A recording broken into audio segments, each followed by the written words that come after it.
Conhece.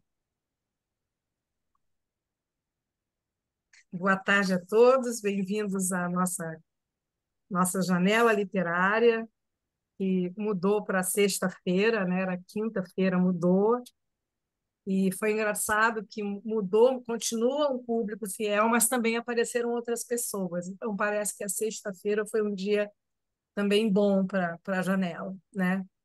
E queria dar as boas-vindas a vocês, as boas-vindas ao escritor Arthur Teló, que é também mestre da Estação das Letras, do Instituto Estação das Letras, e vem hoje dividir conosco, né, o seu métier, quer dizer, tanto como, quer dizer, como ficcionista que ele é, contista, né, e romancista. A gente vai vendo, né, Teló, a sua biografia, né, e você é contista e romancista, mas você obtém prêmios com romance, principalmente, né, no caso, contista, contos, narrativas breves, né? Mas é Uhum. com o romance que você ganha um prêmio mais importante, um dos prêmios mais importantes do Sul e do país, né? Que é o Prêmio Açorianos, sendo que o último romance, Os Cadernos de Solidão de Mario Lavalle, que não é romance, né? É contra. São contos, desculpa. É, ele Imagina. foi, ele foi finalista do Prêmio Açorianos de 2020. É um prêmio muito concorrido, viu, gente? Não é qualquer um que é finalista do prêmio, não, tá? E que ganha também, tá bom? Então, só para dizer, né, para vocês que o Arthur Teló ele é formado em letras pela Universidade Federal do Rio Grande do Sul. Ele é mestre em escrita criativa, professor da Escola de Humanidades, especialmente, né, em letras e escrita criativa pela Unicap.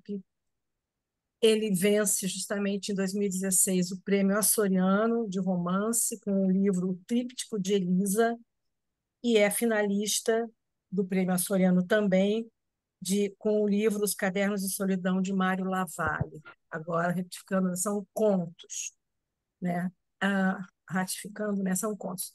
Então, ele veio hoje conversar conosco sobre o seu trabalho como ficcionista e vem falar conosco sobre o romance, que eu achei até assim interessante, né? O título da fala, né? Porque existe isso, né? O romance tem muito de alquimia, não é? Tem muito de técnica e tal, e sem essa técnica, muito talento se perde, né? Mas tem muito de alquimia, né? De um escrever também, e de repente o texto vai um pouco, as palavras vão tomando um rumo inesperado, né? Agora, se a gente só deixar elas tomarem o rumo que elas quiserem, não sai nada. O Teló vai falar melhor sobre isso, né, Teló? Então, eu queria que você falasse sobre esse novo livro, né, Uhum. que você está lançando, vai lançar daqui, ó, ele não está lançado ainda, é um livro em, em, em produção ainda, né? Eu já tive acesso ao livro e, e eu falar, eu vou iniciar só e vou passar a palavra para você, né? Uma coisa que explica um pouco, talvez, o livro, né? Que é esse trecho de um personagem, né? Que diz assim: é impossível amar e ser feliz ao mesmo tempo. Puro João Gilberto, né? E eu queria que você contasse para nós um pouco que livro é esse e, Uhum. e falasse sobre essa construção, né? O que você quis, né? Como você pensou realizar o livro e tudo mais que envolve, né? Toda esse seu labor, né? De romancista. Perfeito. Então, boa noite para todos e para todas, né? Sejam todos bem-vindos para este momento. Fico muito feliz. É a primeira vez que eu vou falar do livro, assim, deste livro, né? Porque ele, ah, Ainda ele está em processo de editoração. Eu recebi a versão revisada nessa segunda-feira. Agora a gente está diagramando, vai vir a capa, e o nosso plano é lançar o livro já em novembro, né? Então ele é um livro que está concluído, mas ele ainda não está publicado, né? Mas a gente está nesse processo. A gente, porque cada vez mais eu me convenço que a empresa livro é sempre uma empresa plural, né? Porque a gente vai escrevendo na solidão, mas a gente vai compartilhando alguns capítulos com as pessoas, vamos falando dos tons do livro, das suas recepções, daí a gente vê o que é muito interessante, né? Esse livro eu compartilhei uns capítulos iniciais, pelo menos os quatro primeiros, com um grupo que eu tenho com alguns amigos, até aqui tá um que é o Thiago Marcon, um grande escritor, que é regido pelo professor e pelo escritor Amilcar Bétega, né, que é um grande escritor aqui do Sul, foi prêmio Oceanos. A gente tem esse grupo já há muitos anos e eles leram os primeiros capítulos numa época e me deram uma recepção muito interessante do livro, né? Até que ponto assim que a gente vai a gente vai descobrindo o livro no outro, né? O que que o outro entende, como é que o outro ampara, como é que o outro gosta, desgosta das coisas, vai nos ajudando também a entender o tom do livro e do personagem principal. Então, houve esse momento, né? Acho que em 2022 ainda, 23, e depois a partir disso, por longos lapsos de tempo, né? Esses dias até a minha mãe, ela falou, bah, vai conseguir publicar outro livro. Eu falei, muito difícil, é difícil encontrar tempo para publicar, e depois é difícil conseguir tempo para escrever, e depois ainda mais difícil conseguir publicar, né? Mas estamos nesse processo. Então é uma questão muito plural, né? Eu acho que isso é bem divertido, né? E depois que eu terminei o livro, submeti esse livro à leitura também desse grupo que eu tenho de amigos, a alguns outros amigos, o próprio Assis Brasil, e a partir desse olhar eu consegui ir definindo essa forma final do trabalho que agora vai ser revisada, quer dizer, agora já foi revisada, agora vai ser diagramada e vai vir à luz, né? Tal qual um filho. E também uma coisa de falar do plural é que desde que eu virei pai, eu descobri que eu tô falando muito mais um plural, né? Porque agora eu não sou mais um, né? Não é tipo eu faço, eu acho, é nós, né? Nós, a gente. Então é sempre uma empresa, eu, a minha esposa, meu filho. Então hoje nós quase nos atrasamos em função do aniversário dos nossos afilhados, né? Mas deu tudo certo, né? Estamos aqui, né? Uma coisa meio, parece meio esquizofrênica, né? Mas é que a pessoa vai pegando essa ideia de que ele não é só um, né? É um num coletivo maior. Mas tem isso. Indo para o João Gilberto, ele é um romance, né? Breve, que tem uma chave de humor, acho que bem presente, e ele é um romance, assim, acho que essa metáfora de ser uma alquimia, ele ficou muito tempo no... Os alquimistas tinham essa ideia do trabalho, né, do opus, de fazer o grande trabalho, e para isso se precisava da experiência de um vaso, né, um vaso alquímico onde acontece a experiência, a mistura, todos os processos de separação, decantação, etc. E eu acho que esse romance ele começou a ser escrito em 2017, assim, eu queria escrever, eu já tinha terminado alguns projetos, esse livro dos Açorianos, então eu estava sem nada para escrever e comecei a escrever algumas histórias centradas nesse personagem super egocêntrico, narcisista, que as coisas vão dando errado para ele.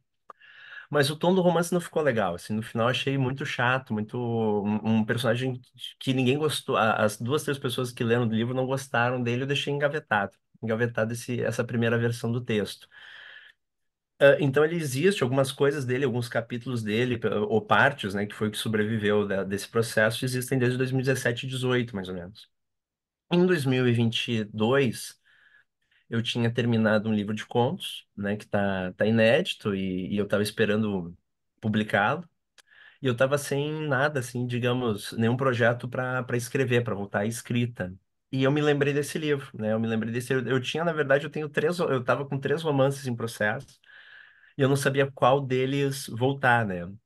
E como esses anos de 2021, 22 tiveram pandemia, houve diversas perdas, né? Foram anos muito tristes. A pessoa. E congelou? Hã? Deu uma congeladinha, mas já Ah, voltou. tá.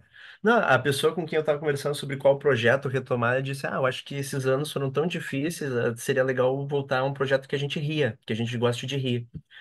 Isso foi a chave para eu voltar a trabalhar o João Gilberto noutra faceta, eu já distanciados, deletando muitas coisas. O próprio livro ele tinha esse título já, eu só queria mandar isso ao João Gilberto, mas não tinha o João Gilberto, né, como personagem.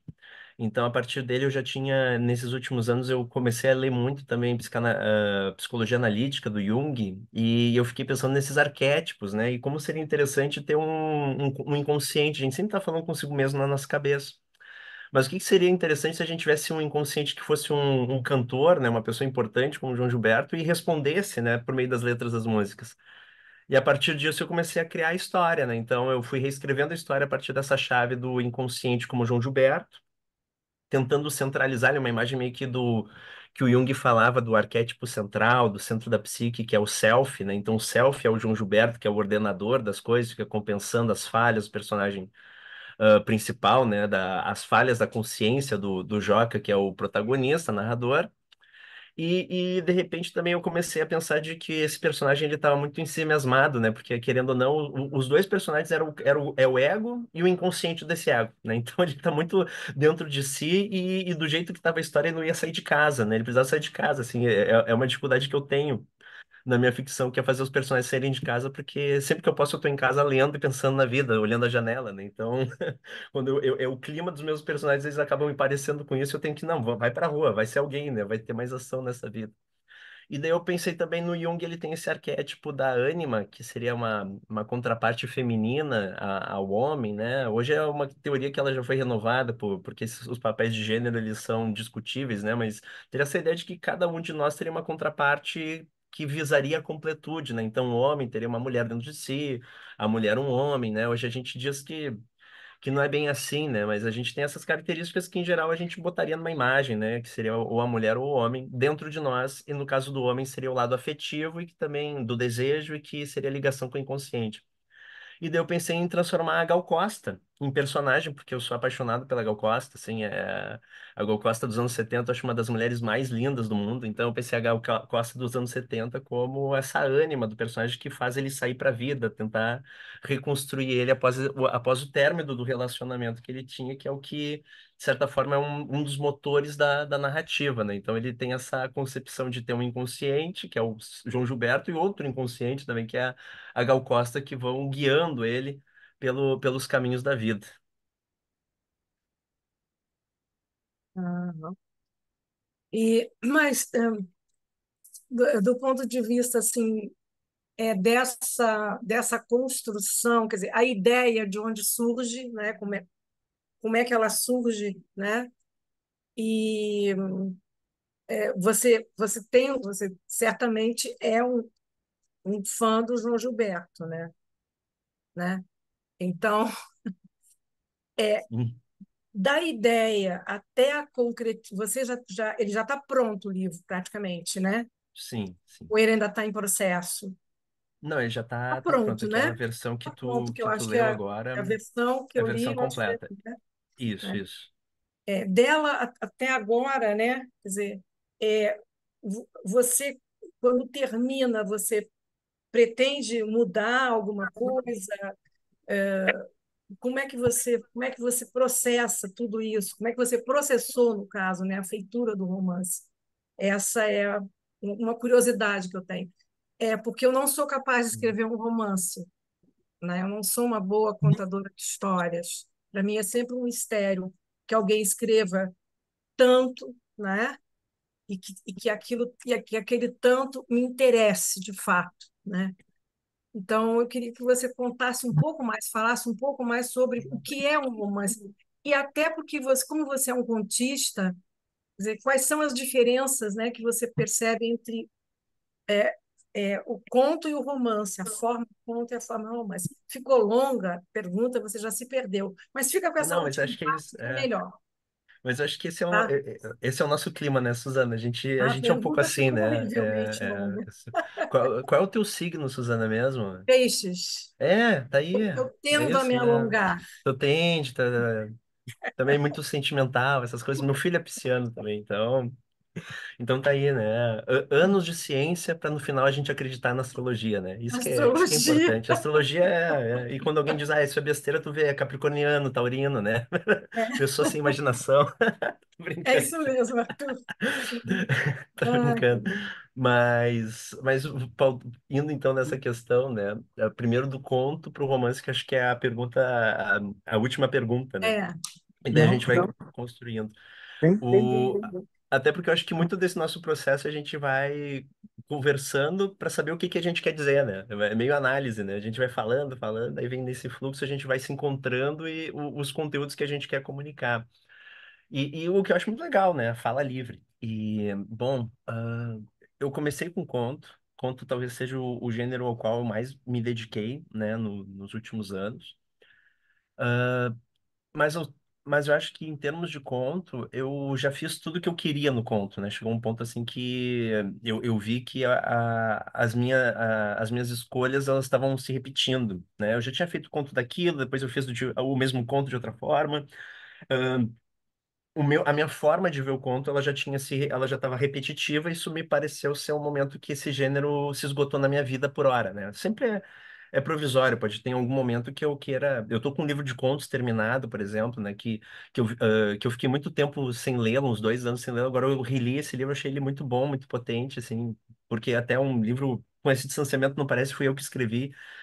Mas daí, justamente como parecia que não fui eu que escrevi, eu pensei, pô, eu não conseguiria escrever esse livro de novo. Talvez seja um gênero que tenha se esgotado na minha vida nesse tempo.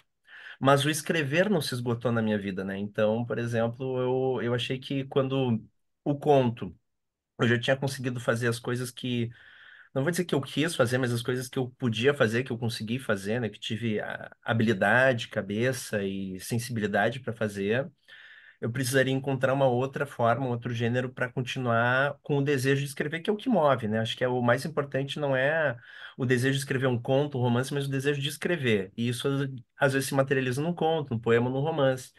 E como também ah, eu tenho essa vida conturbada, né, de muito trabalho, filho, etc e tal, eu queria algo que também fosse longo, a ponto de eu poder voltar reiteradamente, né, a esse mesmo projeto, porque o conto, digamos, é intenso, né, o conto ele é breve, intenso.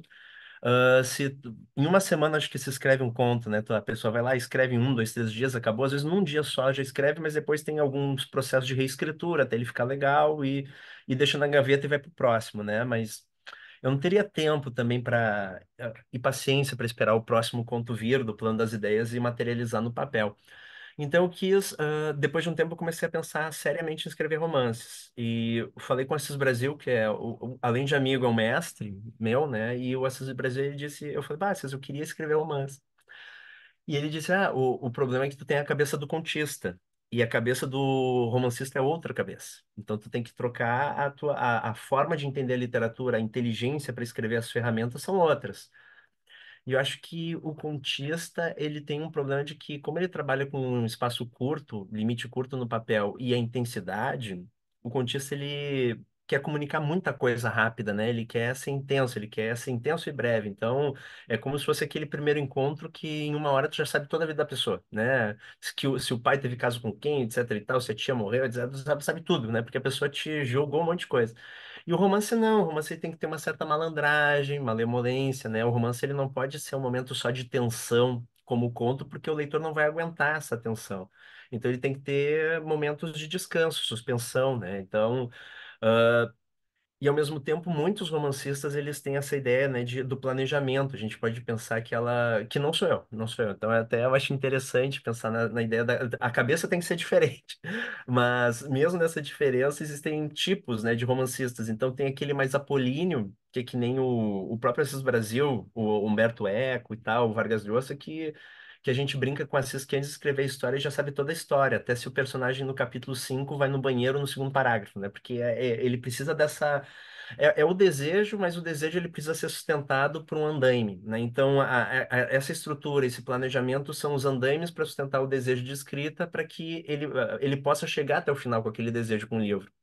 E tem aqueles escritores, mais na ordem do João Gilberto Noll, acho que o Cortázar, né, que são mais intuitivos, mais dionisíacos. Então, o texto vem de dentro, né? E por vir de dentro, ele é um processo caótico, que tem talvez alquímico, né, que tem que fazer todas aquelas aqueles procedimentos da alquimia, né, de dissecar, coagular, misturar, coagular, dissolver, coagular, para dar certo. Então, ele é eu me vejo nesse campo do escritor dionisíaco que traz de dentro para fora, não consegue planejar, Todas as minhas experiências com planejamento não foram muito boas porque eu logo queria terminar a história, eu não tinha essa paciência, né, das questões, então eu tinha que deixar acontecer naturalmente, como diz a letra do pagode, né? E isso é muito angustiante porque tu nunca sabe quando vai dar certo, né? E acho que isso também é uma das questões interessantes. Pode dar certo como dar errado no final, todo esse tempo, todo esse trabalho. O que leva a essa questão de que escrever é uma das questões mais difíceis que tem, ou pintar, porque tu tá fazendo algo que para ti é muito importante e ninguém te pediu para fazer, né? Então tu tem que sustentar esse lugar de escrita que ninguém te pede, não serve para nada, assim, no sentido de que tu não vai ganhar rios de dinheiro, tu não vai estar, sei lá, fazendo uma ponte como um engenheiro faria, né? Todas as profissões têm um mistério, uma prática social É um reconhecida e um resultado, porquê, né? um resultado. E o escritor não tem um resultado, né? Às vezes, não tem, né? Ele vai ficar em muito tempo num processo apaixonante para o final poder dizer, bah, deu tudo errado.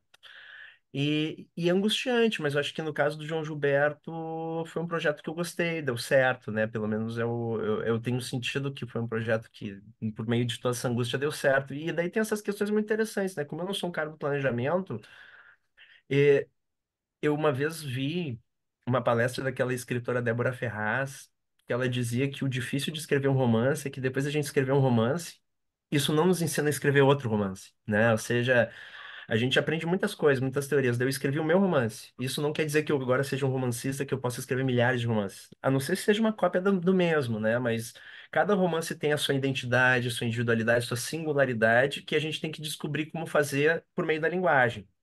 E no caso do João Gilberto, eu tinha bom, eu tive todo um romance inicial fracassado, que deu errado, que eu fui reescrevendo.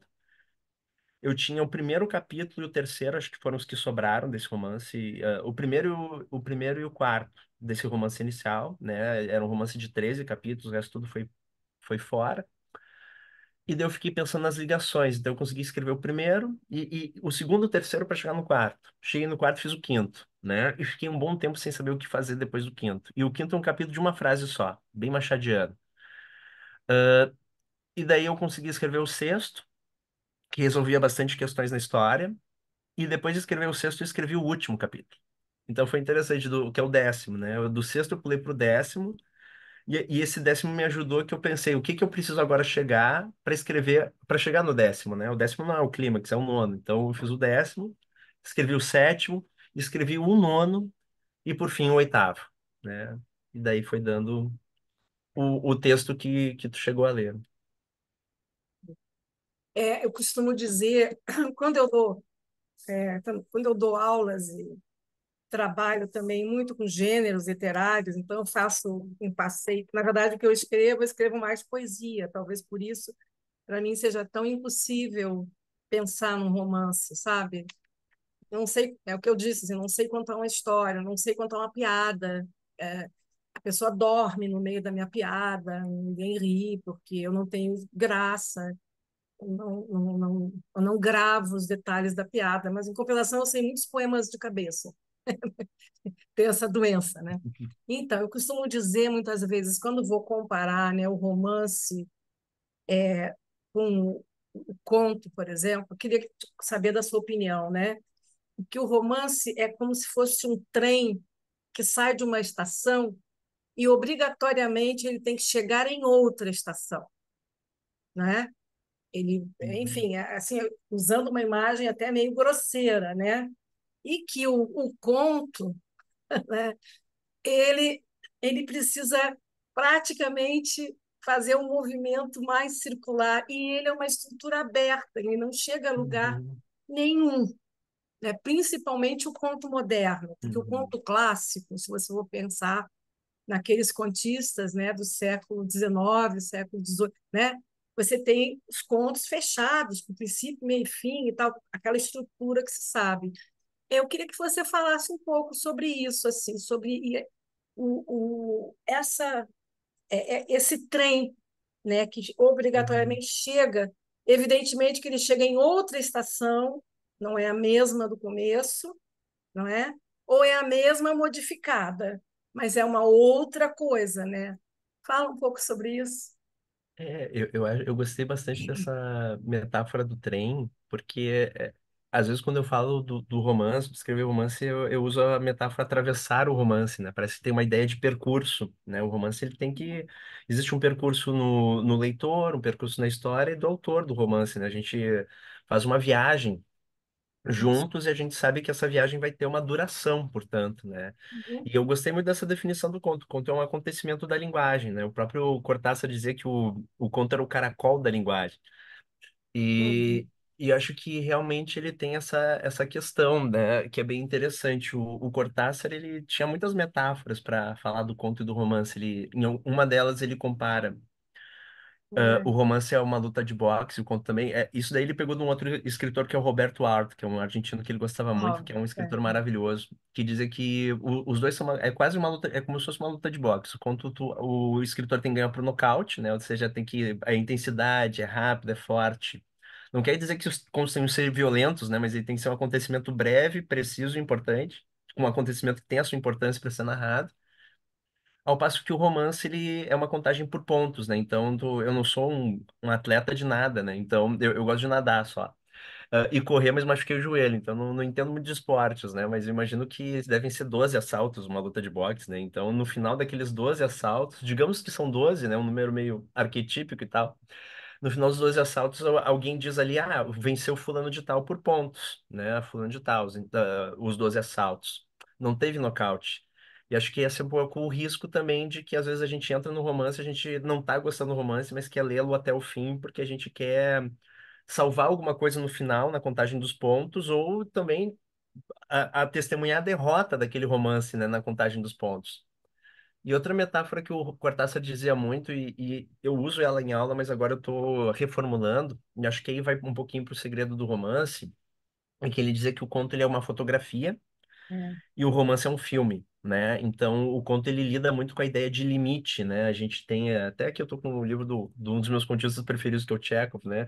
Ele é um Ai, limite, o amo escritor ele isso. já... É maravilhoso. Eu até às vezes falo pai Chekhov, né? O pai Chekhov. Eu tenho alguns familiares, assim, na literatura, então é o pai. É um deles.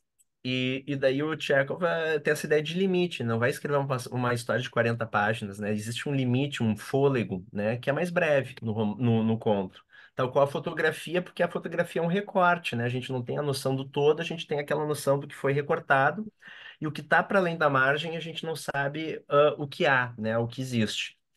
Já o romance ela tem essa ideia de continuidade, prolongação, tal qual um filme. Hoje eu já acho que como as pessoas não veem tantos filmes, né, eu diria que o romance ele tá para série.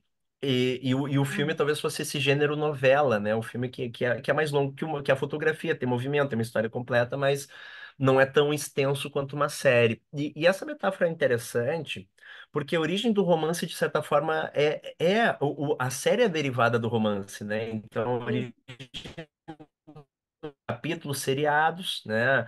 Nós temos às vezes mais de um conflito, mais de um núcleo de personagens relevantes, mas eram capítulos seriados que iam no rodapé do jornal e esse era o folhetim. O Brás Cubas foi o folhetim, né? Quincas Borba. A gente teve durante o século XIX a cultura do folhetim. E hoje em dia a gente tem a cultura das séries, né? Então até é interessante que quem gosta de novela, tinha aquelas revistas Tititi de fofoca, né? Um dos sinônimos de novela era folhetim, porque é o mesmo processo de composição, né? Então acho que é essa ideia, né?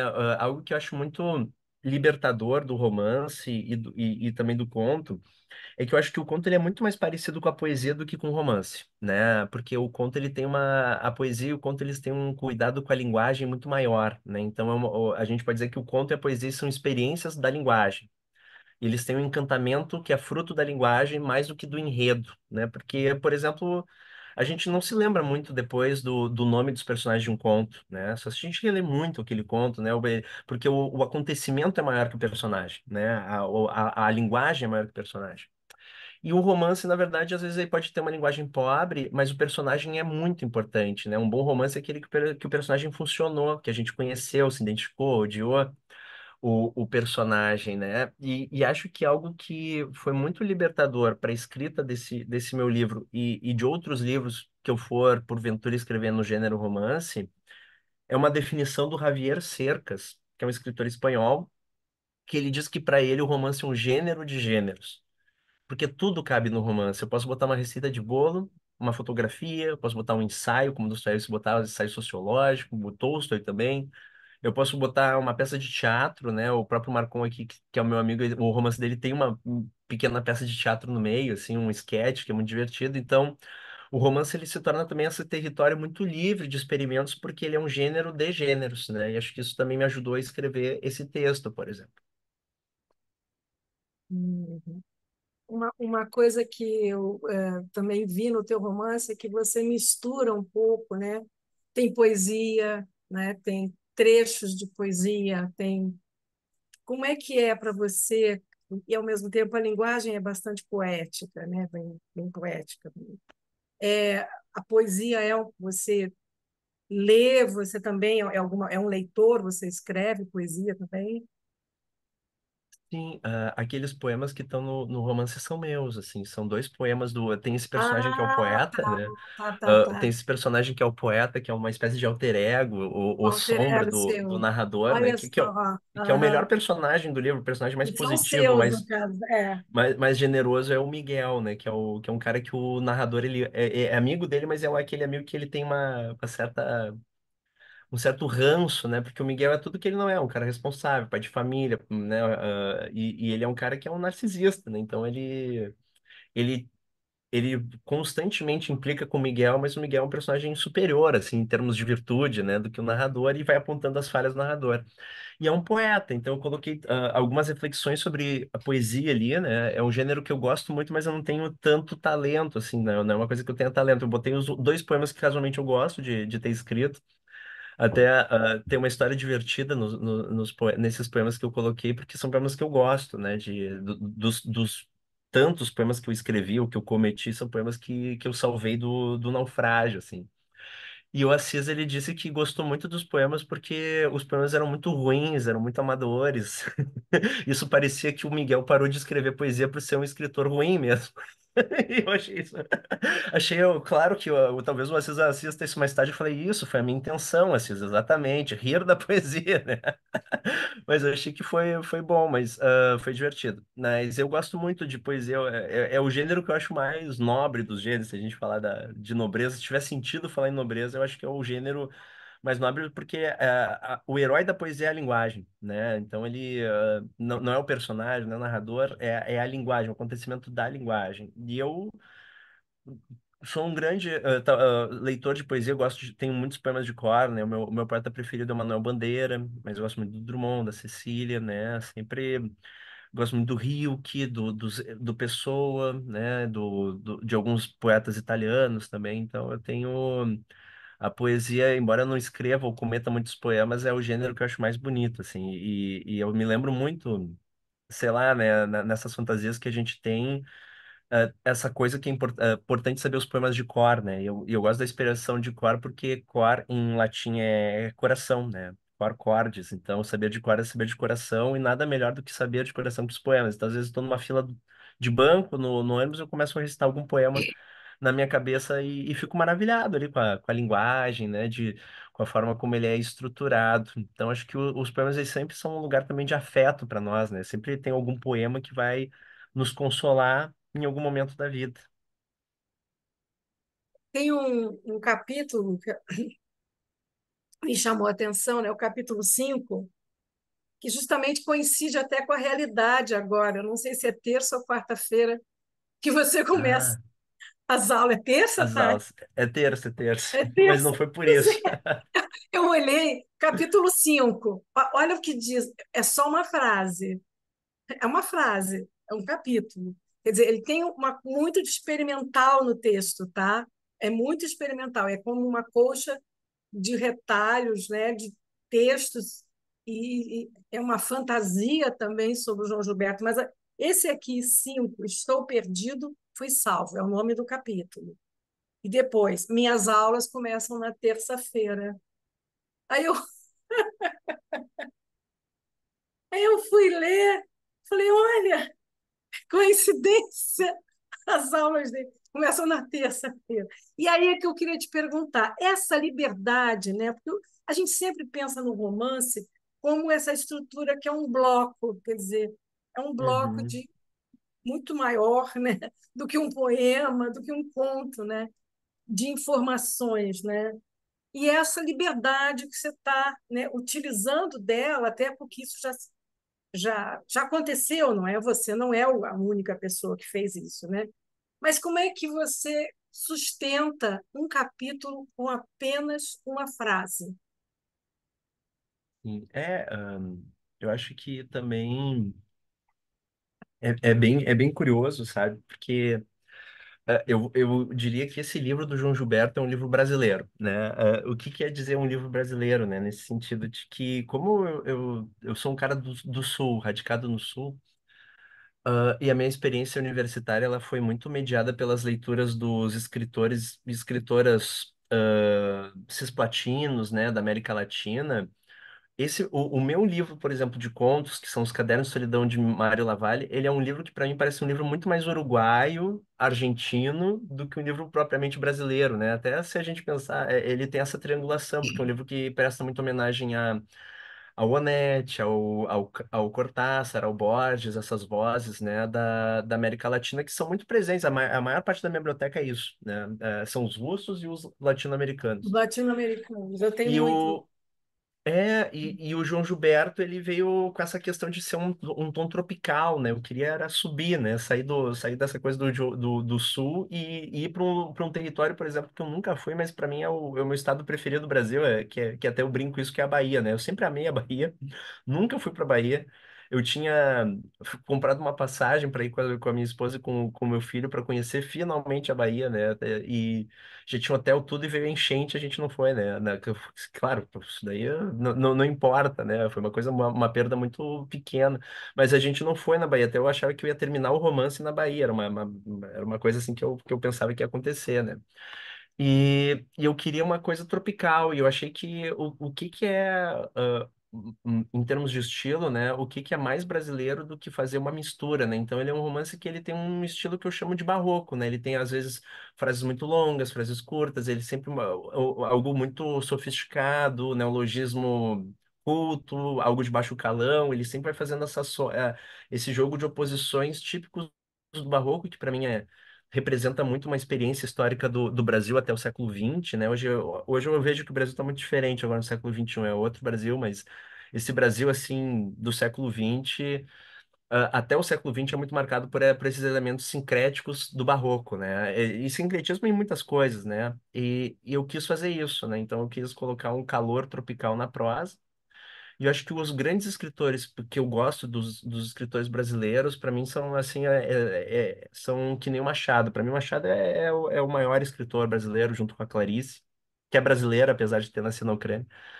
E o Machado se a gente for ver o Brás Cubas é isso, né? Tu tem capítulo que é feito por sinais de pontuação, o diálogo do Adão e Eva, né? Todos sinais de pontuação. Como eu não fui ministro, né? É um capítulo que vem um silêncio, né? Então, essa brincadeira com a Uhum. tipografia, com experimentação. Também muito outro escritor que eu gosto muito, que é o Sérgio Santana, que é carioca. Não sei se é carioca, mas viveu muitos anos no Rio, né? Então, é um cara profundamente carioca na maneira de se expressar, né? É essa terra de experimentações que não sempre esteve presente no Brasil, mas a gente pode dizer que não é majoritariamente o que é vendido como literatura brasileira, né? Porque a gente no Brasil tem muito essa briga entre os experimentalistas, os experimentais, o real naturalismo convencional, né? Em geral, o real naturalismo convencional ganha, mas a gente sempre tem esses surtos, né? Por exemplo, romantismo com experimentação, Machado de Assis com experimentação, o Modernismo de 22, os tropicalistas, né? A década de 70 tem o Sérgio Santana, tem, sei lá, o Hermilo Borba Filho, né? Tem diversos escritores interessantes o Radon Nassar, que tem uma prosa mais, o Osman Lins, que tem uma prosa mais experimental que me cativa, né? Então eu tentei também retomar um pouquinho dessas fontes ali no estilo do livro. Uhum. Teló, olha, a conversa não pode ficar só entre nós, tá? Então, eu pensei de abrir aqui para quem quiser, né, conversar com o Teló sobre esses assuntos todos, né? Enfim, tudo que nós trouxemos, vocês não leram o romance nesse. Até eu tinha pensado, Teló, de você escolher um trechinho para ler, não é? Se você Claro. topar. De repente você lê e aí a gente abre depois para as perguntas do pessoal. Eu acho que fica Claro, mais concreto, né? Fica que a gente está falando de um texto, né? Que está do lado. Você leu, eu li, mas os outros não têm, né? Então é sempre bom um trechinho que você deixa eu gosta, que só. você ache Claro, que bom, deixa eu ver fundamental. aqui. Talvez o início do segundo capítulo, né, que é interessante. O segundo capítulo é um capítulo relativamente curto, acho que dá Uhum. para lê-lo talvez inteiro, né? Só São não três, pode quatro. ser, só não pode ser aquele que é uma frase só, o quinto capítulo. Não, esse quinto capítulo depois me deu um problema porque eu queria ter um número também fechado de capítulos meio arquetípico, né? Então tinha que ser 10, 12. E o quinto capítulo me deu um problema porque quase que eu tinha que fazer um 11 para poder chegar à história no capítulo. Ele me deu um problema assim, né, de ser tão curto, né? Porque eu tinha que alguma coisa nele eu tinha que colocar depois nos outros. Mas é verdade.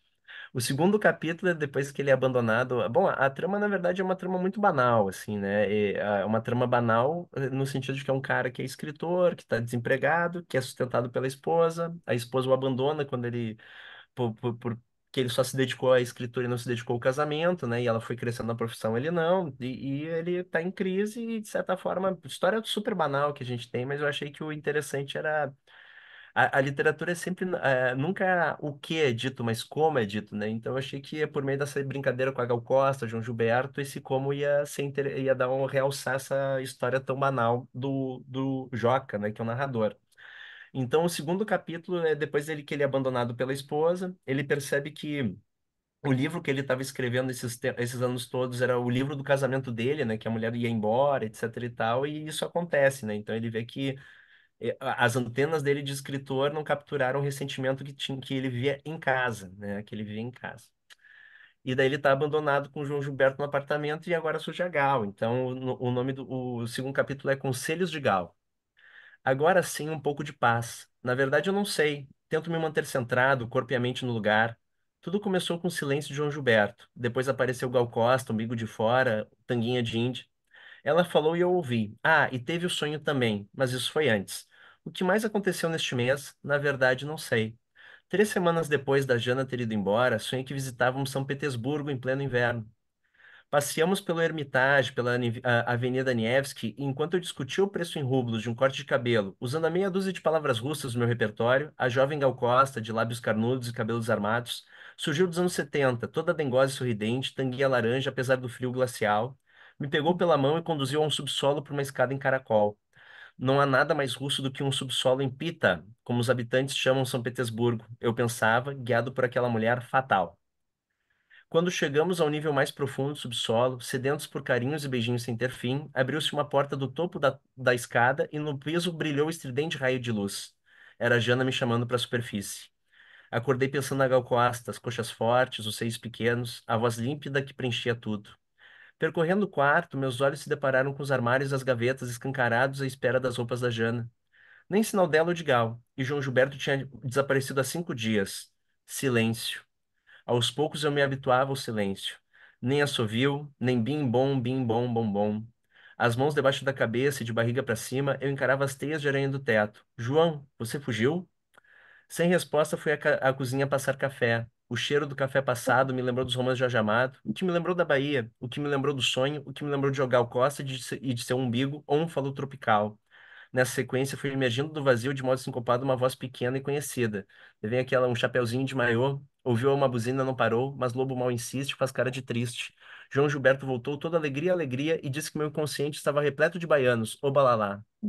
Dentro do inverno russo da minha alma escondia-se a Bahia, uma Bahia metafísica, cabo da boa esperança, puro pecado e Ah, o Léo deleite tá. abaixo do Equador. Oi. Mas com suor pingando das axilas e a parte atrás dos joelhos pegajosa, eu dizia para João Gilberto que a Bahia metafísica valia muito pouco para aguentar o verão concreto, úmido e sufocante de Porto Alegre. Além de mar, de Dorival Caymmi e Caetano Veloso, São Salvador da Bahia tinha brisa, João. Em Porto Alegre nem vento temos, apenas de vez em quando a baforada de ar vinda diretamente do Hades. João Gilberto calou-se enquanto a rádio do meu inconsciente sintonizava em Gal Costa. Estaria João Gilberto me avisando que Gal Costa era a mulher da minha vida e a Jana empatando nosso obalalá. Até aquele sonho, passei os dias mofando em casa, gastando vinil de amoroso de João Gilberto. Triste a viver na solidão, na dor cruel de uma paixão. Triste a saber que ninguém pode ver de solidão, que nunca vai ser, nunca vai dar. Eu não sentia mais necessidade de sair, podia ficar em casa para sempre, fadado aos cigarros e ao uísque. E assim, aos poucos, minha rádio mental foi sintonizando ondas de paz. Durante aquele mês, ninguém me ligou. Nas poucas saídas na rua, no mercado, gastando os últimos vinténs, ninguém me via. O espelho do banheiro me devolvia um grande borrão. Eu encarava aquela imagem digna dos quadros de Francis Bacon à procura dos sinais arabescos do meu rosto. Mas para além das antigas olheiras e das entradas de cabelo, não conseguia reconhecer a barba e as sobrancelhas grossas como um eu. Apesar da presença de João, o eu desaparecia. Ele e a Jana tinham me matado. De repente fiquei sem ar, a cabeça em parafuso. Enfurnado e casmurrento, estaria me tornando invisível? Por onde andavam as minhas ondas de paz? Foi quando surgiu Gal Costa, querendo me tirar daquele buraco. Não se assuste, pessoa, se eu lhe disser que a vida é boa. Achei loucura da cabeça de Gal. A vida não era boa, mas puro fel. E eu invisível, parado e sem recheio, pelado com as mãos no bolso. Mas Gal, musa tupiniquim, das matas de Oxóssi insistia. Enquanto eles se batem, dê um rolê e você vai ouvir. Ah, aquele sorriso hipnotizador. Embasbacado por aquela Amazônia brasileira, João Gilberto sussurrava: Sua beleza é um avião, demais para um pobre coração, que para te ver passar, só para me maltratar, triste é viver na solidão. Até você, João. Dê um rolê, mandava Gal. Ou balalá, ninava João. Talvez os dois estivessem certos. Na próxima saída da rua, atravessei sem olhar para os lados. Gal recomendava atenção ao dobrar uma esquina, mas eu mandava o conselho às favas. Precisava ser visto para existir. E por isso esperava o sinal verde para os carros. Passei invisível na primeira, na segunda e na terceira vez. Foi só na quarta sinaleira que um carro quase me atropelou. O motorista buzinou gritando: Tá querendo morrer, ô burro? Me apalpei. O motorista buzinou de novo: Sai da frente, imbecil. Sorri para ele e agradeci. Recuei para a calçada. Ao passar, ele pediu desculpas. Deve ter achado que eu era louco. Gal estava certa. Voltando para casa, deixei a voz dela me conduzir. É preciso estar atento e forte, não temos tempo de temer a morte. Era chegada a hora da reação. E assim foi. Hum. Hum. É, antes de passar para o pessoal, eu vou fazer mais uma pergunta e prometo que eu vou calar a boca. É, é o seguinte: nesse trecho, aqui tem ecos do Machado de Assis, O Espelho. É isso mesmo? Aquele conto, né, que o personagem conta um pouco, porque eu vi tudo isso, né, quando eu li, tá? É o Sim. personagem que não se vê mais sem sozinho, É, né? Vai lá, eu acho que esse livro, né, enquanto projeto e as vozes com as quais ele, digamos, racionalmente, né, conscientemente dialoga, porque sempre tem as vozes que estão por trás do inconsciente que a gente não sabe, leituras que talvez a gente nem tenha gostado que aparecem, foram determinantes para o texto, de influências conscientes, o Machado, né, o Brás Cubas principalmente, mas o Machado contista, a entidade do Machado está presente, essa forma de contar histórias, né, dele com digressão e humor. O próprio Sérgio Santana, né? E eu diria também o Mutarelli. O Mutarelli, pelo menos em algumas obras dele, também é outro escritor presente, junto com o Uruguai, que eu gosto muito, que é o Mário Levreiro, né? E o Jung, né? O Jung também faz parte.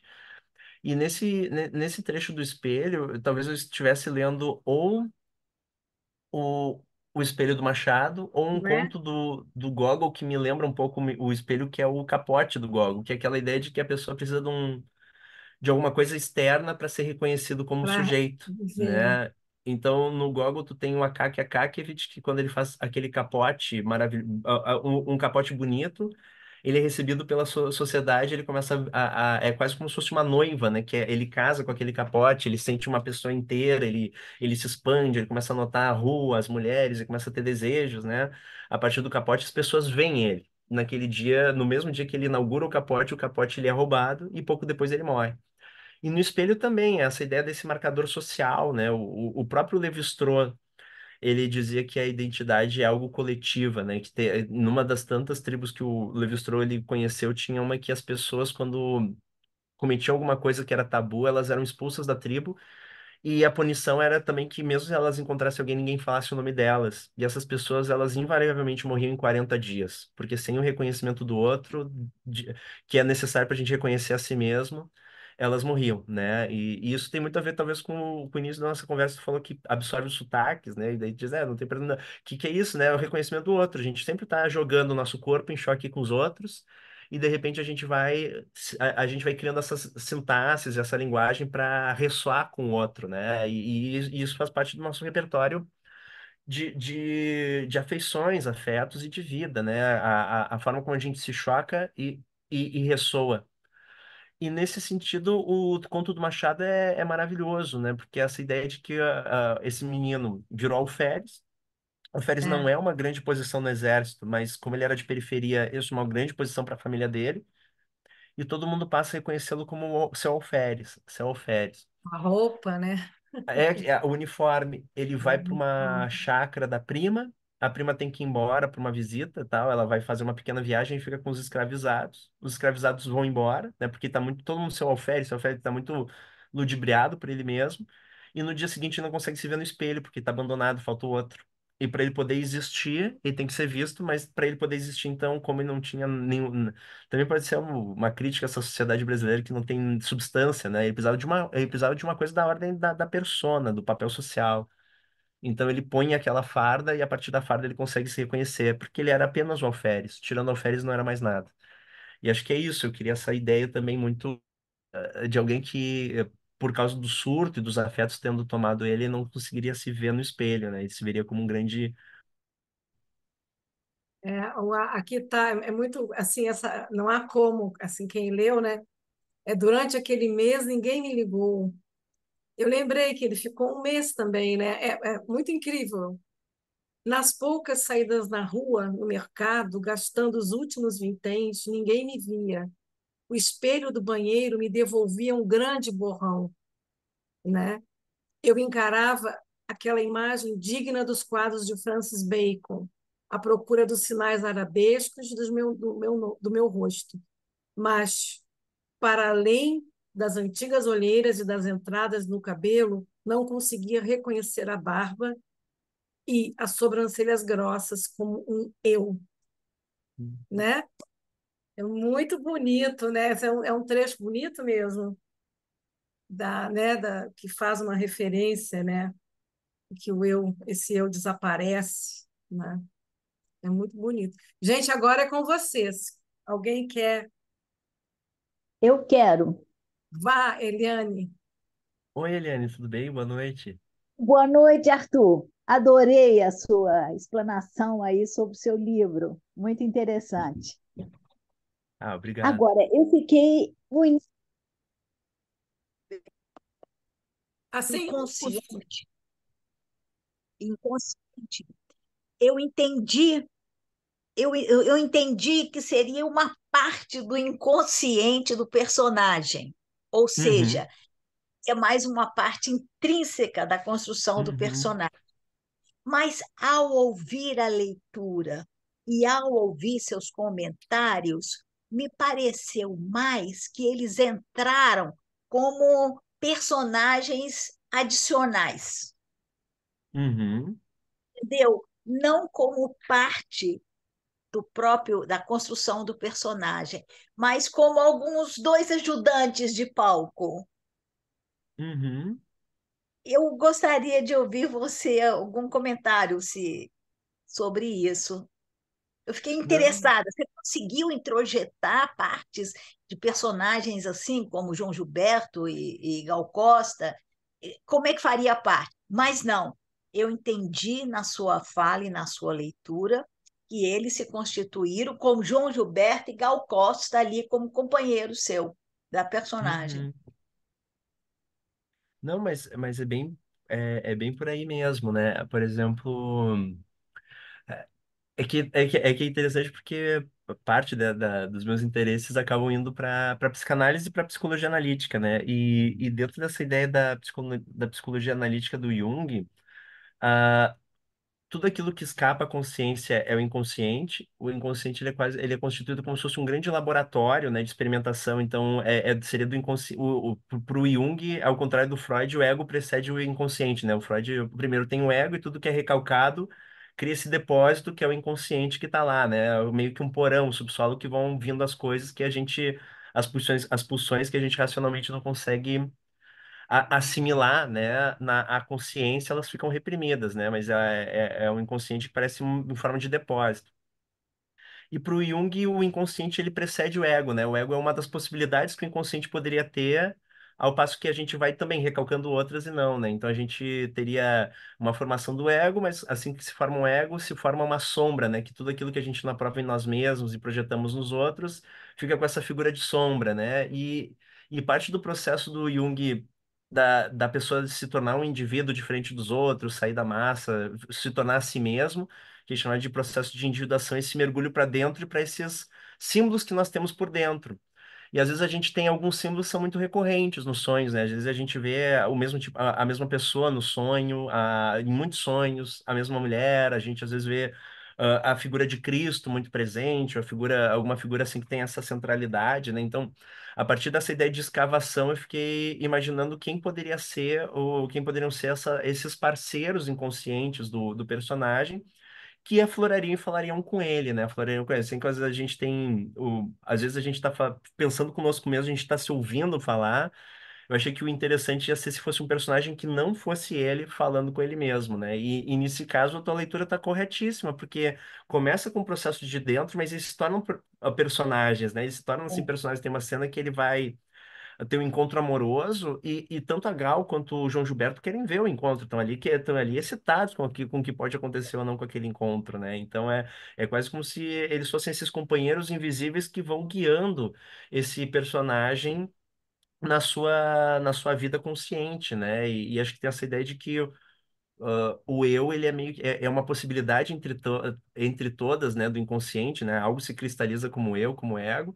E o dever do ego nessa concepção junguiana, é produzir a consciência, digamos, tudo aquilo que está em ordem de pulsão, de inspiração, de desejo, tentar reconhecer isso, produzir algo com isso, sublimar isso em trabalho artístico, muitas vezes, né? Mas também ser um mediador, né? Saber que. Aí eu vou usar uma frase do Freud, que o Freud, né, brilhantemente, ele disse que o ego não é senhor em sua morada, né? Então, ele não é senhor, mas ele pode ser um mediador de ficar contemplando essas possibilidades que vão aparecendo. Uhum.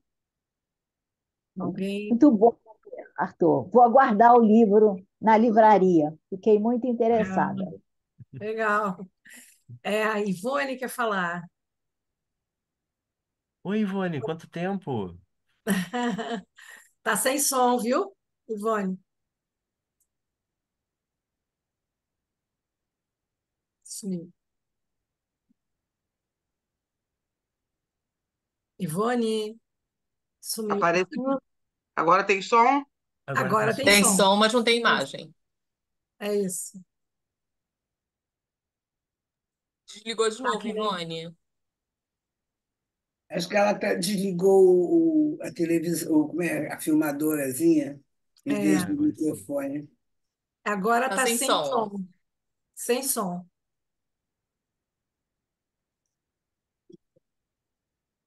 Aí, Agora tá com som. agora tá com som.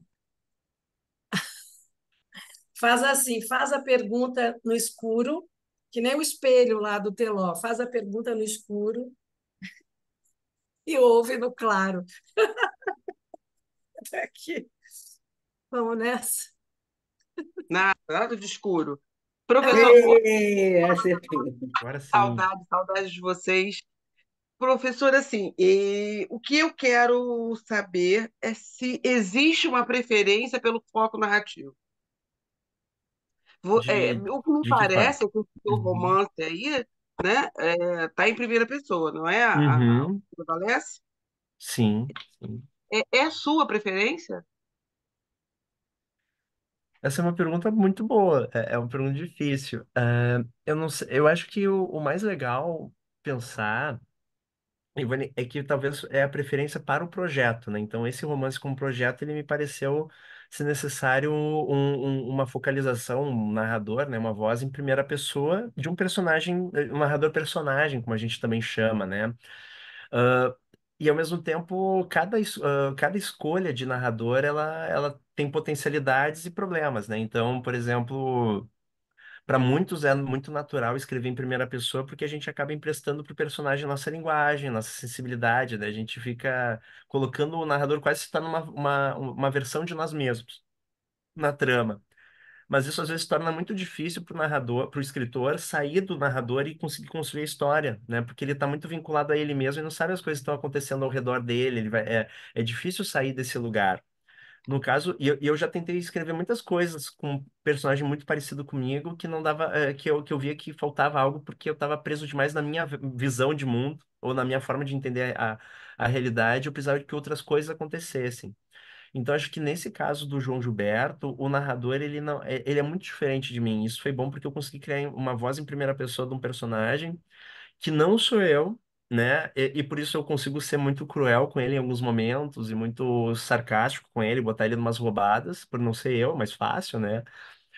Mas ao mesmo tempo, me deu muita liberdade isso, acho que foi interessante, né? Ele não sou eu, embora ele fale em primeira pessoa. E outros projetos, daí a terceira pessoa pode ser mais interessante, né? Eu acho que tudo depende do grau de intimidade que tu quer dar, ou o grau de emotividade que quer dar pro texto, porque um texto em primeira pessoa, o leitor, ou ele vai achar que é o personagem, né, narrador, ele vai se colocar naquela primeira pessoa e ver aquela aventura, ou ele vai acompanhar aquilo, mas ele pode odiar ou amar aquilo, né? Tem um impacto emocional mais interessante, mais profundo.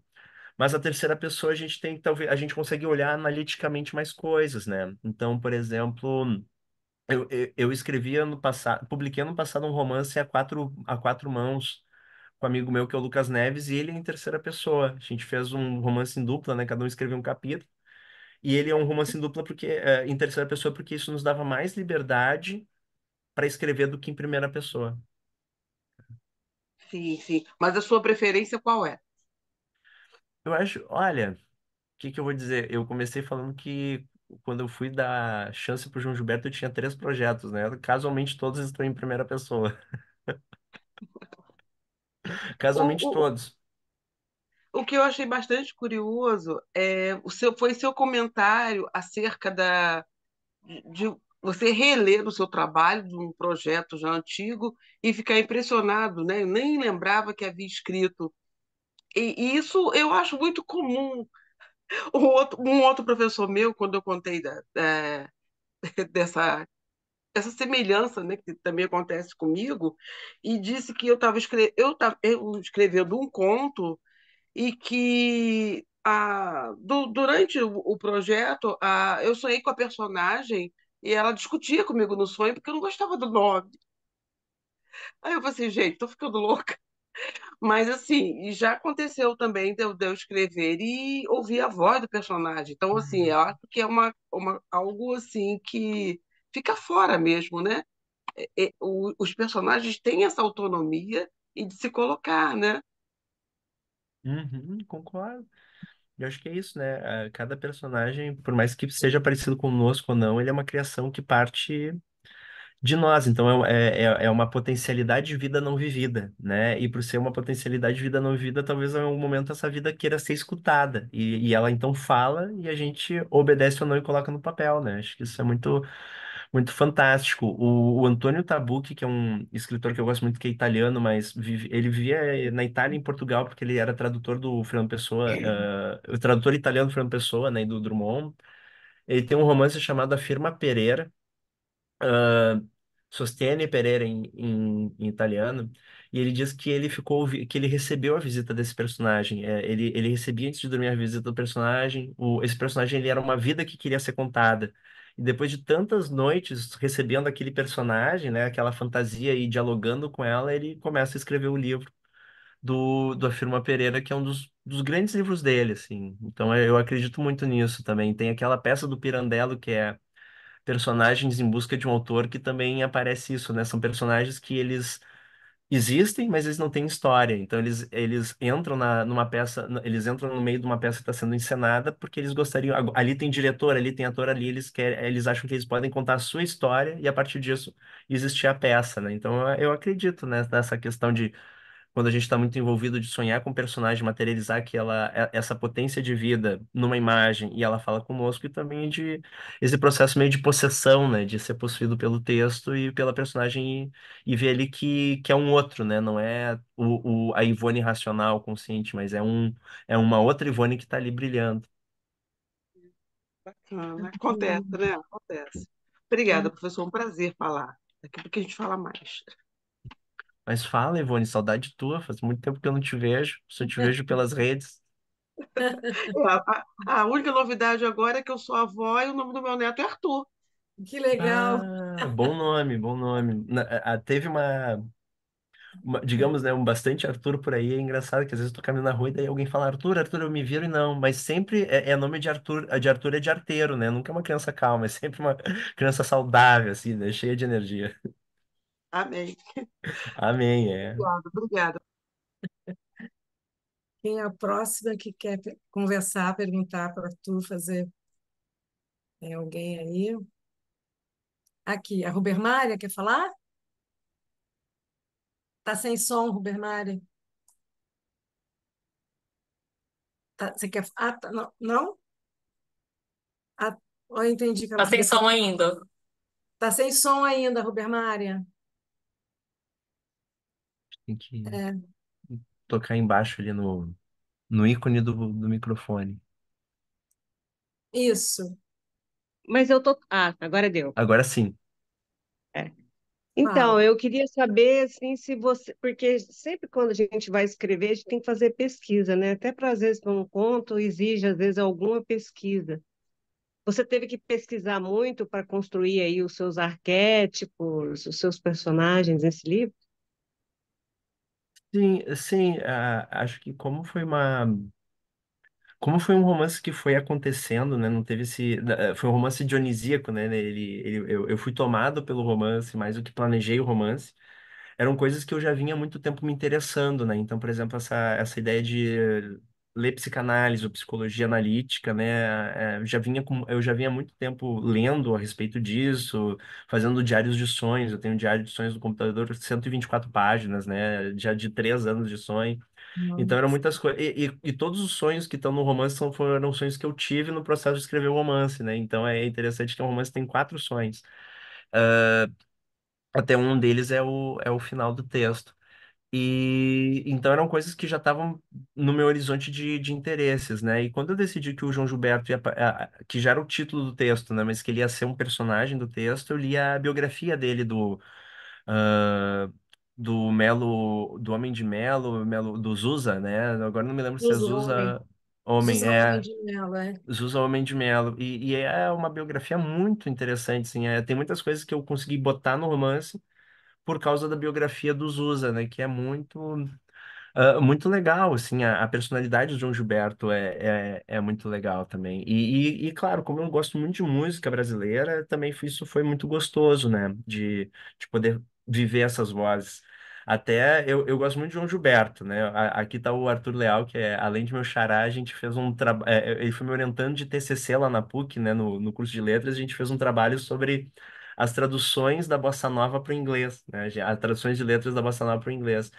E eu diria que a escolha do João Gilberto, ela, como um personagem central, ela aparece assim num sentido muito, muito estranho, de que o meu músico preferido é o Caetano Veloso, né? Assim, eu amo o Caetano Veloso, minha esposa ama, a gente é super apaixonado pelo Caetano. Só que o músico preferido o que mais influenciou o Caetano Veloso é o João Gilberto, né? Então eu achei que também era interessante não pegar o Caetano, mas pegar o João Gilberto, que seria o arquétipo central mesmo da música brasileira, né? Tanto é que o Tom Zé, ele tem aquele álbum dele estudando a bossa nova, que a tese do Tom Zé é isso, né? Que a bossa nova ela inventa o Brasil para o mundo, porque até então o Brasil ele só exportava matéria-prima para o Brasil, ouro, etc e tal, mais ou menos o que a gente faz hoje, né, com esse agronegócio incendiário. E a partir da bossa nova a gente exporta a arte, né? Que seria a coisa mais requintada do mundo, né? Então eu também acho que eu fui me armando muito dessas vozes da canção brasileira, que é uma canção também do século XX, né? Hoje eu acho que se ouve outra coisa, né? É, hoje eu meio que uso uma frase que um jogador de futebol disse uma vez, um jogador bem ruim. Ruim não, ele é bom, ele é ruim de caráter, mas é um bom jogador, que é a saudade do que a gente não viveu, né? Porque eu não vi o período da Bossa Nova, não via assim o auge da Tropicália, etc e tal, não vivi a época que o Radu Nassar era um cara inédito, mas eu acabo fazendo uma espécie de nostalgia de tudo isso que eu não vivi, mas que para mim é o que dá sentido pro Brasil, né? Próxima. Muito obrigado. Eu que agradeço. Obrigada. E até antes só dizer que o nome da Ruber Maria é bem arquetípico, né? Tem a Maria, mas É também Ruber é Rubermária. É vermelho, é Ruber Maria. Rubermária. Isso é um nome bem É água e simbólico por fogo. água e fogo, exatamente. Maria é o É. plural de mar em latim, mar é Maria, e Ruber é o fogo, né? O rubro, o vermelho. Legal. Alquímico. Uhum. É. Estamos já quase no finalzinho, gente, do Ah, nosso e tem, encontro. tem o O Arthur Arthur ali. Leal quer fazer uma pergunta. Arthur, fala. Sim, boa noite para todo mundo. Arthur, E aí, prazer te ver Arthur? de novo aí, saudade de ti, meu grande orientador aí do meu TCC. Agora, desculpa que eu perdi o início, né? Eu acabei chegando um pouquinho mais tarde, eu não sei até que ponto tu já falou sobre isso, então se for repetitivo, depois eu vejo, tá gravando, né? Provavelmente depois vão colocar aí em algum lugar. Mas falando sobre o João Gilberto, né? Tu sabe que eu também pesquisei muito sobre a Bossa Nova e tal, e principalmente o João ali. Ele é uma figura totalmente controversa, né? Assim, a gente, né, conversou sobre isso nos nossos encontros, que ele é daqueles gênios incompreendidos, assim, né? Muito depois já até novo, né? Mas já pro Uhum. fim da vida de virar, de ser muito ali amargurado, né? E viver mais isolado, assim, né? Apesar de, né? De fazer música e tal, mas até nos próprios shows, né? E tal, assim, de querer um silêncio absoluto, né? De ser muito perfeccionista, né? Então, de querer muito silêncio para poder trabalhar, para poder ouvir tudo, né?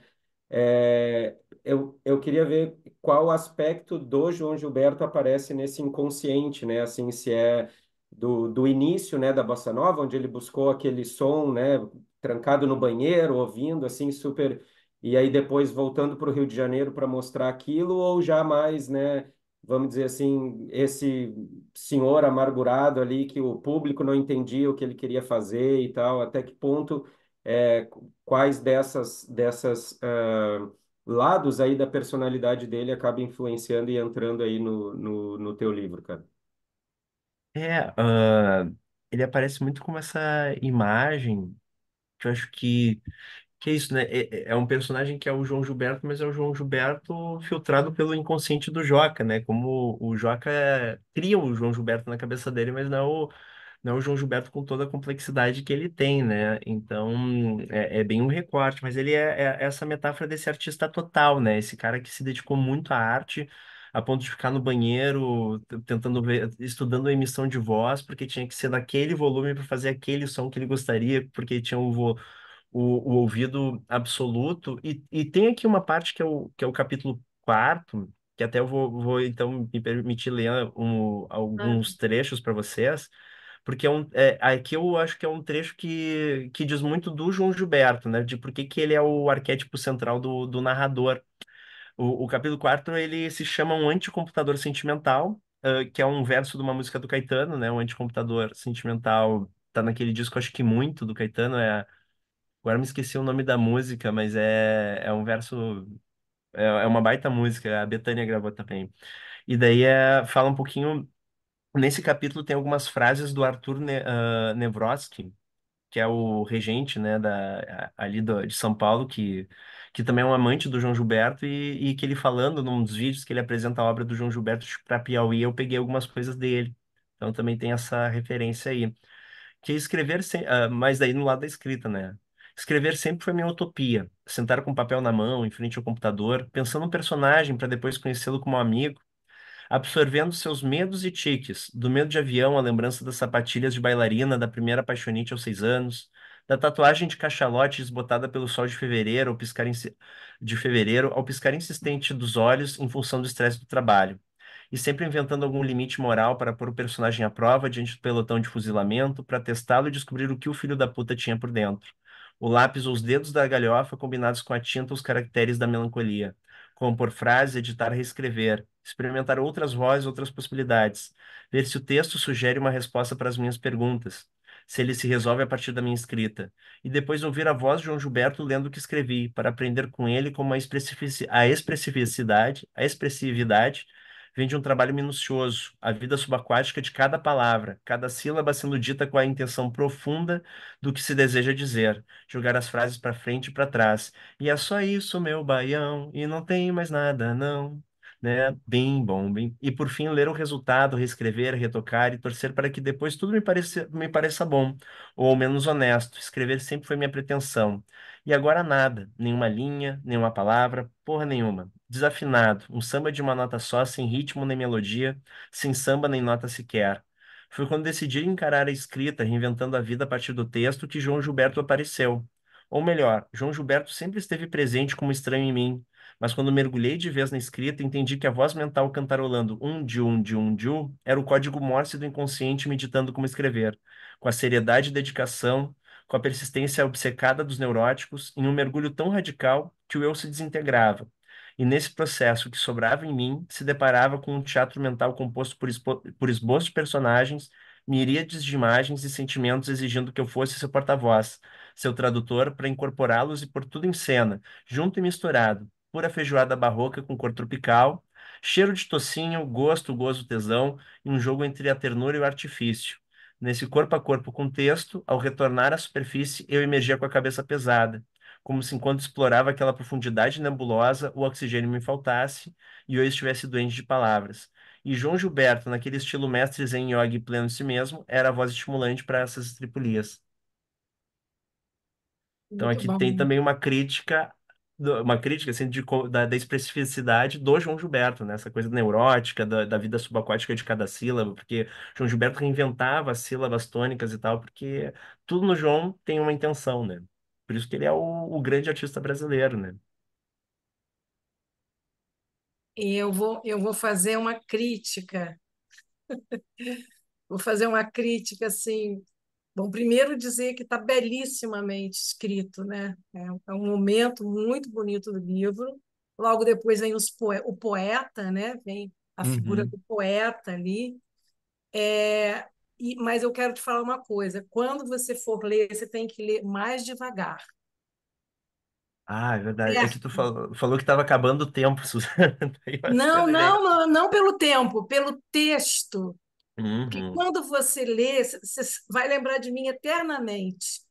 Você lê, o seu texto é muito bonito, mas quando você lê muito rápido, a gente não consegue prestar atenção tanto quanto seria necessário. Como eu já li, quer dizer, eu já li texto agora, eu pude, quer dizer, eu estava lendo aqui, o pessoal estava ouvindo, para mim estava mais fácil, né?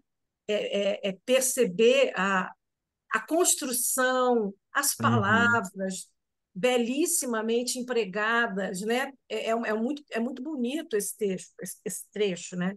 Que você leu, essa reflexão também sobre a escritura. Então, assim, um conselho. Parecia que você estava ligado, sabe, no celular, quando a pessoa põe assim, tem dois, tem um e meio e dois. Parecia que você estava no um e meio, No digamos, um e mais meio. para dois, tá? 1,75. Então, assim, para você valorizar o seu texto, porque principalmente se você for ler e as pessoas não tiverem o texto na mão. Como Perfeito. eu sou péssimo ouvinte, né? Então, eu prefiro muito mais ler do que ouvir. Por exemplo, eu tenho pavor quando eu vou à faculdade, à universidade, que aquele povo fica lendo inacreditavelmente aqueles ensaios imensos, abstratos demais, e que não tem dó da plateia, né? Não tem assim. pena, né, digamos, da plateia, a plateia fica ouvindo aquela abstração, mas sem. E eu fico perdida, porque depois do segundo parágrafo eu já não sei mais o que eles falaram no primeiro. Então eu preciso ter o texto. Aí, quando eu tenho o texto, eu sei apreciar. E aí, como eu vi você ler muito rápido, eu falei: não, eu vou falar pelo bem da Do livro. literatura do Arthur. Tenho Agradeço, razão, eu agradeço. não sei se vocês tiveram a mesma sensação que eu, né? Mas é muito bonito. Realmente ligeiro, rápido, mas é valorizar. Bem, respira, vai. Né? Realmente, eu acho que ele ficou pressionado pelo tempo, porque É, quando ele leu o segundo capítulo, né, e você leu bem mais pausado e mais Ah, foi muito pausadinho, mas legal. precisava ser mais pausado ainda, porque é É. muito bonito também. É muito Foi muito bonito, bom, pelo mas de bem qualquer do jeito, texto. quero ler o livro também. Tá? fico feliz Então é disso. só lançar, viu? Aí vem É. lançar aqui no Rio, viu, Arthur? Ah, tomara, Já né? tem uma É plateia verdade. aqui, viu? Isso. Tá? Pra- Porque para mim o Brasil, assim, o grande Brasil é Bahia e Rio, né? Então tem Aham. que ir para o Rio, claro, né? Tá aí a vida no Brasil, né? É sim, viu? Gente, estamos já então no final, tá? Alguém quer falar mais alguma coisa? Temos Ah, os minutos. eu queria só perguntar se é algo hipotético, o lançamento no Rio é só uma ideia ou existe o projeto? Não, foi algo hipotético ainda que a gente tem que ver, né, Ivone? Porque primeiro lançar o livro e depois estudar essa possibilidade, né? Mas daqui a pouco, quem sabe, né? Minha esposa quer tanto ver o show do Gil e o Gil não vai vir para o Rio Grande do Sul, mas vai vir para o Rio, né? Então a gente tem que podemos pensar Ah, nisso, né? Porque o Gil, legal. porque também é isso, né? Os meus heróis são senhorzinhos de 80 anos hoje, né? O Gil, a Betânia, o Caetano, né? E ao mesmo tempo, para mim, eles são muito jovens, né? Assim, tipo, para mim, eu não consigo me imaginar o Gilberto Gil, ouvindo o Gilberto Gil, Caetano, etc e tal, e ouvindo um jovem hoje em dia, eu não consigo pensar neles como pessoas da idade que eles têm, né? Eles são mais jovens que eu, assim, musicalmente e em termos de ideias, né? Então, isso é muito interessante também. Legal. Música do Caetano Veloso é objeto não identificado. Perfeito, é verdade. Objeto não identificado. Maravilhoso. Olha, a Denise Gauss está pedindo uma foto, hein? Então eu peço que quem tiver aí abra a casinha, quem puder, tá? Que eu vou tirar uma foto aqui. A Denise Gauss pedindo, a querida Denise. Vamos lá, que deve ser sua aluna, né? Ah, Nesse sim. momento, tá? Eu nem sei como é que ficou. Eu sou péssima para. Ficou horrível. Eu não sou boa de foto. Vou ver de novo, vamos lá. Eu vou chegar mais perto, né? Peraí, gente, assim tá melhor. Pronto. Mas eu acho que dá para fazer pela própria tela do computador, né? Mas é É, o né? print, mas eu não sei fazer também. É, Eu sou não um me cara muito peçam ruim. tanto. Também é Não muito me peçam difícil. tanto. Tá Eu não bom? sei nem usar MacBook, eu acho uma coisa selvagem, não tem C cedilha, como não é? Olha, gente, o Arthur começa o curso quando é mesmo, Tati? Terça? É, Terça, terça. Dia no terça, primeiro, é, na ciência, como ele disse daqui a Ah, lá no 15 dias. livro. É, Terça-feira, dia dia 5, primeiro. né? Dia 5, primeiro. dia dia primeiro de primeiro. Olha outubro. eu fazendo tudo Isso. errado. É, Primeiro de É quem que puder outubro. divulgar, tá? não, Divulguem. isso não é essa semana a outra, né? A gente vai fazer essa pelo IEL, pelo Instituto Estação das Letras, uma Exato. oficina de romance. Então vão ser mais ou menos 12 encontros para a gente poder colocar, digamos, né, para a gente poder discutir os nossos projetos de romance e aprendermos recursos para poder viabilizá-los até o fim, né? É. E eu também vou convidar vocês para o concerto de poesia que acontece na sexta-feira que vem. Essa sexta, não, sexta-feira que vem, meu Deus, eu sou péssima. Alguém tem que falar por a Dia mesa. 27. Viu, Arthur? Eu sou horrível. Eu Contra, sou contra, igual, eu contra sou igual. marketing, contra marketing. Na sexta-feira que vem, temos um concerto especialíssimo de poesia com o Braulio Tavares, tá? que é essa figura fantástica, maravilhosa. Também nosso mestre, poeta, contista, romancista, ensaísta. Nossa, tem muita coisa boa aí, tá, gente? Então, muito obrigada a vocês pela presença. Professora, desculpa Arthur, incomodar. Professora, diga. professor, vocês querem que eu tire o print? Ah, tira e manda para a Tiro. gente. Vou Please. fazer. Fazer aquela mãozinha, sabe a mãozinha aquela? A mãozinha, isso. Eu vou Eu mandar. acho que eu consegui mandar aí para você, Suzana, a foto. Conseguiu? Deixa eu ver. Vê aí se tem. Tem uma. Sim, Gente, veio da sorriam, Thaís. por favor. Não chegou, não, Thaís. Você Não? tem o meu zap, não tem? Foi. Tem. Eu vou mandar para o Instituto. E que ela mandou pelo chat, a Suzana. Tá aí também. Mandei. Ah, mandou pelo chat, Não tá? sei se aparece direito. Tati, segura aí, então. É, tá aqui, ó. Screen, Thaís. Deixa eu ver. Gente, eu apertei um troço errado. Só um horror. Vamos ver.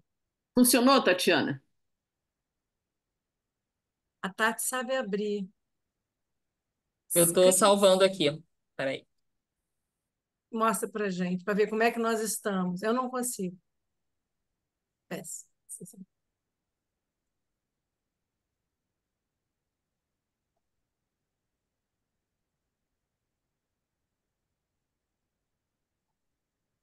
Conseguiu?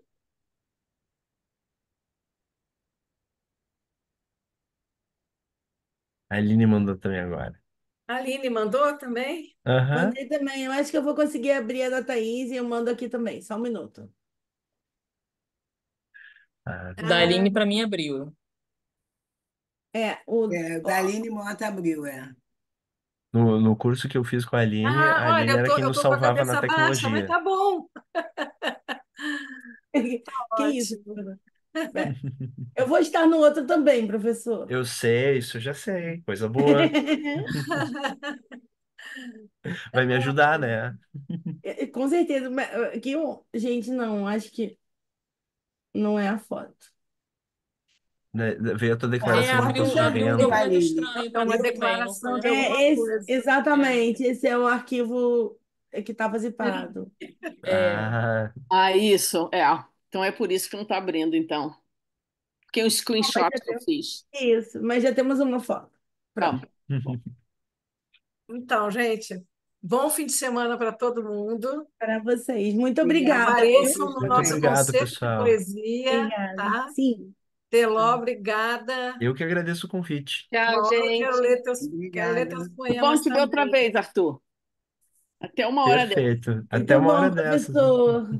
E, por favor, Obrigada. venha para o Rio, viu? Ah, Aham. sim. No Rio já Vamos tem muitos fazer amigos, mesmo. então tem que ir, né? Por favor. Arthur, Toma. aqui em casa tem um quartinho de hóspedes, viu? Os mestres da Ah, lição podem ficar aqui, viu? Tá? fico feliz. Isso já anima, né? Sim, sim. Metade do caminho. Tá bom, querido? Tchau. Não, Beijo muito para Beijinho. obrigado, todo mundo gente. Tchau, aí. Tchau, Boa obrigada. tchau. Boa noite. Tchau. noite. Obrigada. Sensacional.